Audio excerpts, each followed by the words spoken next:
Bonjour chers étudiants, deuxième vidéo sur la partie concernant les utilités totales et marginales qui s'intitule justement l'utilité de l'utilité marginale.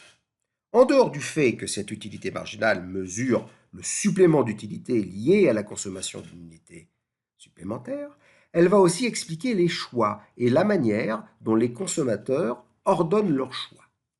Supposons ici qu'un individu rentre dans cette boutique où il a à la fois faim et soif et où il dispose de petits pains ici ou de verres d'eau.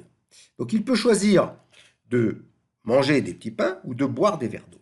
Et on a associé ici l'utilité totale des petits pains, l'utilité marginale en utilisant la méthode que l'on en a vue dans la vidéo précédente, l'utilité totale des verres d'eau ici et l'utilité marginale de chaque verre d'eau supplémentaire ici.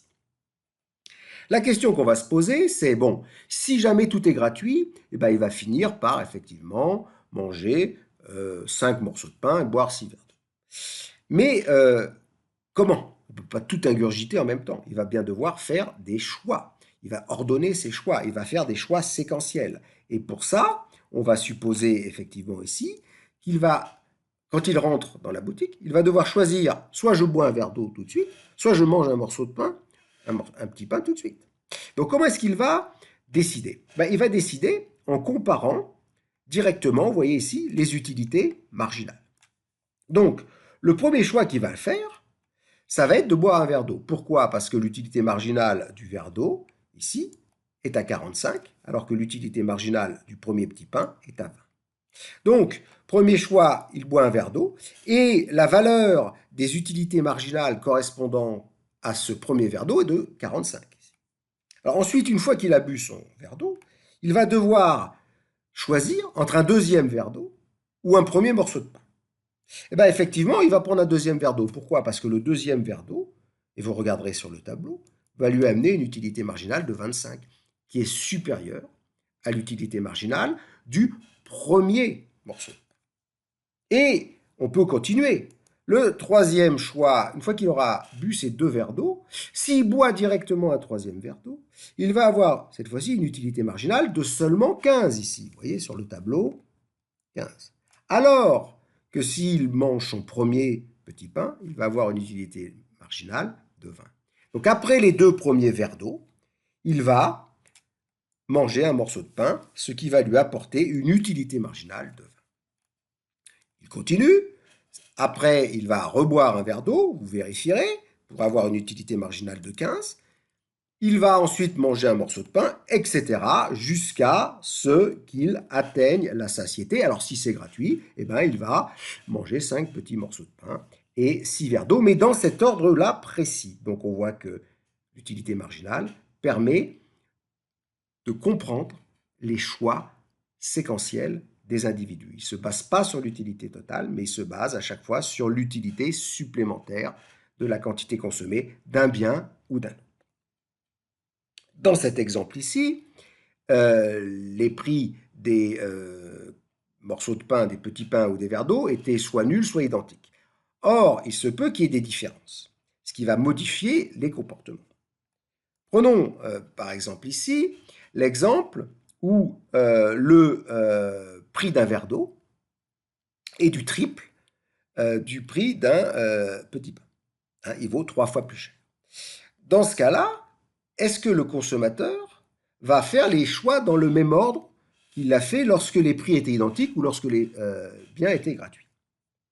La réponse, vous en doutez, est négative. Pourquoi? Parce que comme le prix d'un verre d'eau est 3 fois supérieur au prix d'un morceau de pain, il ne faut plus raisonner en comparant uniquement les utilités marginales, mais en comparant les utilités marginales pour 1 euro dépensé. Avec 1 euro dépensé pour acheter une unité de V, c'est-à-dire boire un verre d'eau, ben, il peut acheter 3 unités, 3 petits pains, puisque le prix du verre d'eau est 3 fois plus élevé que le prix du petit pain.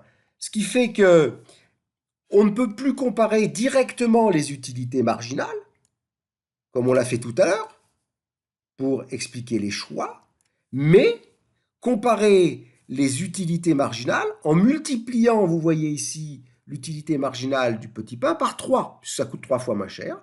Eh bien, on multiplie par 3 les utilités marginales rapportées par les petits pains. Et on va donc comparer ensuite les utilités marginales du verre d'eau avec ces utilités marginales ici du petit pain, mais multipliées par 3. Donc la séquence va devenir le premier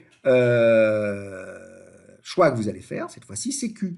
Vous allez manger un petit pain, pourquoi? Parce qu'il vous rapporte 60, alors que le verre d'eau va vous rapporter 45 à l'euro dépensé.